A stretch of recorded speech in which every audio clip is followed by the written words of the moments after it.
#AskDrJohnWatson అని type చేసి మీ questions అడగండి, తప్పకుండా రిప్లై చేస్తాను. Shiva Surya, hi sir, what is bio hair transplant? What are the benefits and could you do this? Please explain to అస్.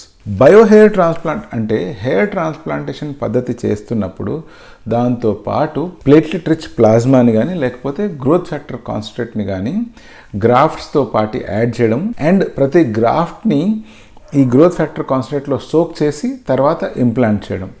ఇలా చేయడం వల్ల ఏమవుతుందంటే ఎవరికైతే డోనర్ హెయిర్ చాలా పల్చగా ఉంటుందో, ఎవరికైతే డోనర్ హెయిర్ క్వాలిటీ చాలా వీక్గా ఉంటుందో అటువంటి వాళ్ళకి హెయిర్ గ్రోత్ అనేటువంటిది ప్రాపర్గా వచ్చే అవకాశం ఉంది. నార్మల్ కంటే కొంచెం ఎన్హాన్స్ అయ్యే అవకాశం ఉంటుంది.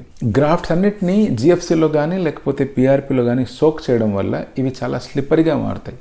అలా స్లిప్పరీగా ఉన్నప్పుడు ఇంప్లాంటేషన్ చేసేటప్పుడు కానీ ఇంప్లాంటర్ పెన్స్లో వీటిని లోడ్ చేసేటప్పుడు కానీ ఈజీగా స్లిప్ అయిపోతూ ఉంటాయి. కాబట్టి ప్రత్యేకించి కొన్ని రకాల ఇన్స్ట్రుమెంట్స్ మనం వాడవలసి ఉంటుంది.